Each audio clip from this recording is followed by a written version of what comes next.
అమరావతి రాజధాని కోసం చంద్రబాబు కన్నా జగన్మోహన్ రెడ్డి ఎక్కువగా చేశాడు. తప్పుడు ప్రచారాలు మానుకుని చంద్రబాబు నాయుడు నిజాలు చెప్తే ప్రజలందరూ కూడా తెలుసుకుంటారు. కానీ ఆయన ఎప్పుడు చెప్పడు. అమరావతి కోసం మీరేం చేశారు, జగన్మోహన్ రెడ్డి ఏం చేశారు ప్రజలకు తెలియాలి కదా.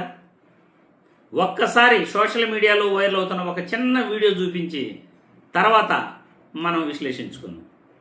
నిజంగా అమరావతి గురించి ఆలోచన చేసిన అంటే చంద్రబాబు కన్నా జగన్మోహన్ రెడ్డి గారు ఆలోచన చేశాడు. అమరావతి గుండెల మధ్యలోంచి, అమరావతి గర్భంలోంచి విజయవాడ నగరాన్ని, గుంటూరు నగరాన్ని కలుపుతూ నిమిషాల వ్యవధిలో అమరావతిలోంచి ఏ ఊర్లోంచి అయినా సరే గుంటూరుకు కానీ విజయవాడకు కానీ చేరుకుంటాయి అద్భుతమైన రహదారి నిర్మాణం చేస్తున్నాడు జగన్మోహన్ రెడ్డి గారు. ఆలోచన వచ్చిందా చంద్రబాబు నాయుడు గారు? 5 ఏళ్ళు ఉన్నావు, ఆలోచన చేసావా? చేయలేదు కదా. జగన్మోహన్ రెడ్డి గారు నాడు చేసి చూపించాడు కదా. గుంటూరు నుంచి అమరావతి మీదుగా విజయవాడ మీదుగా గన్నవరం వరకు, దానివల్ల ఇవాళ ఎంత ఉపయోగం అమరావతికి.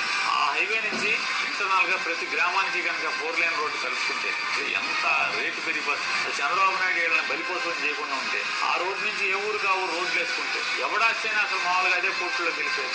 ప్రతి చేతిలో సంపద ఉండేది అమరావతి రైతులు అందరి చేతిలో. ఇంకా రియల్ ఎస్టేట్ వెంచర్స్ వచ్చేవాళ్ళు, రెసిడెన్షియల్ కాలనీస్ అయిపోయాయి, అద్భుతమైన నగరంగా ఏర్పడేది. ఇవాళ భారత్ దాటంగానే మంగళగిరి దాకా ఎంత అద్భుతంగా తాడేపల్లి, కుంచనపల్లి ఊళ్ళన్నీ ఎంత అద్భుతంగా మారుతున్నాయో, ఎంత వాల్యుబుల్ గా రూపాంతరం చెందుతున్నాయో. అమరావతి మొత్తం ఆ రోడ్డు నిర్మాణం వల్ల దాని నుంచి ప్రతి ఊరికి అనుసంధానం చేస్తా 4 లేన్ రోడ్డు కనుక పూర్తి చేస్తుంటే, జగన్ గారు కనుక ఖచ్చితంగా మళ్ళీ రెండోసారి ఇప్పుడు గెలిచుంటే ఈ పార్టీకే మొత్తం ప్రతి గ్రామానికి 4 లేన్ రోడ్డు నిర్మాణం చేసేవాడు. వెళ్ళినటువంటి హైవే నుంచి ప్రతి ఊరికి అనుసంధానం చేసేవాడు. ఎంత అద్భుతంగా ఉండేది, ఎంత వాల్యూ పెరిగేది ఆ ల్యాండ్ కి. ఇవాళ సర్వనాశనం చేస్తా. ఇవాళ అదే కనుక జగన్ గారు చెప్పేది అదే. ఆ రైతుల్ని నాశనం చేస్తున్నాడు, ఈ రాష్ట్రాన్ని నాశనం చేస్తున్నాడు, ఈ రాష్ట్ర ప్రజల్ని సర్వనాశనం చేస్తున్నాడు.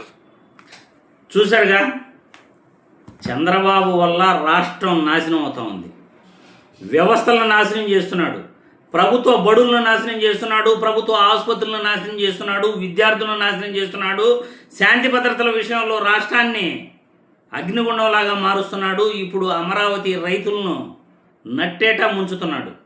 నేనే అమరావతి కడతాను, నేనే హైదరాబాదు డెవలప్ చేశాను అని తప్పుడు ప్రచారాలు చేసుకుని చంద్రబాబు నాయుడు గారు చేసింది ఏమీ లేదు.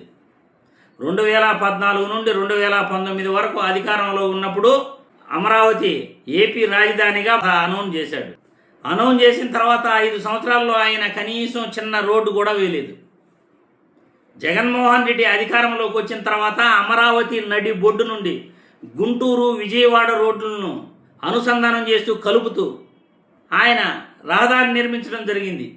ఆ రహదారి కానీ నిర్మించకపోతే అసలు అమరావతికి రూపురేఖలు గడలేవు.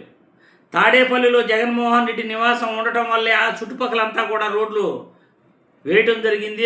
కోల్డ్ స్టోరేజ్ హోములు కానీ, వెంకటేశ్వర స్వామి ఆలయం కానీ జగన్మోహన్ రెడ్డి హయాంలో ఆ చుట్టుపక్కల అమరావతిలో ఈ కాస్తో కోస్తో అభివృద్ధి చెందిందంటే జగన్మోహన్ రెడ్డి పాలనలోనే.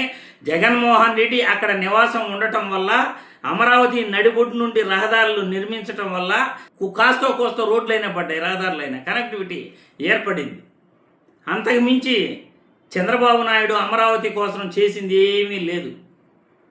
3.50 లక్షల కోట్లు ఇప్పటి వరకు అప్పు చేసేసి 2 సంవత్సరాల్లో రాష్ట్రాన్ని దివాలా తీయించే స్థితికి తీసుకొచ్చేశాడు చంద్రబాబు నాయుడు.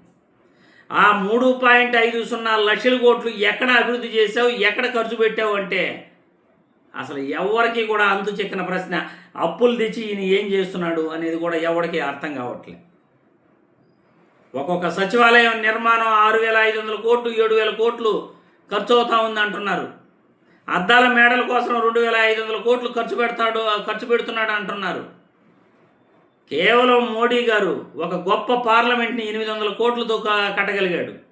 తెలంగాణలో కేసీఆర్ గారు 600 కోట్లతో ఒక గొప్ప సచివాలయం కట్టగలిగాడు. 600 కోట్లతో తెలంగాణలో ఒక సచివాలయం, మోడీ గారు ఒక గొప్ప పార్లమెంట్ 800 కోట్లకి కట్టగలిగినప్పుడు చంద్రబాబు నాయుడు 1,000 కోట్లతో ఎందుకు ఒక గొప్ప సచివాలయాన్ని గత ప్రభుత్వంలో నిర్మించలేదు? అప్పట్లోనే 2014-19 మధ్యలో రేకుల షెడ్డుకి సచివాలయం అని పేరు పెట్టి దాదాపు 1,150 కోట్లు ఖర్చు పెట్టి రాష్ట్రాన్ని దివాలా తీయించేశాడు చంద్రబాబు నాయుడు. రాష్ట్రంలో పరిస్థితులు దివాలా తీయడానికి, రాష్ట్ర ఖజానాను ఖాళీ చేయడానికి చంద్రబాబు తప్ప ఇంకెవరూ కాదు రాష్ట్రం ఈరోజు ఆర్థిక పరిస్థితి పూర్తిగా చిన్నాభిన్నం కావడానికి. ఇటువంటి చంద్రబాబు అమరావతి రాజధాని అభివృద్ధి చేస్తాడట. ఆయన మాట్లాడే మాటలు వింటుంటే నవ్వు వస్తూ ఉంది. జగన్మోహన్ రెడ్డి 40,000 ఎకరాలకు ఓకే అన్నాడు, 40,000 ఎకరాల్లో రాజధాని అమరావతిలో కడితే నాకు ఇబ్బంది లేదన్నాడు అని చెప్తాడు.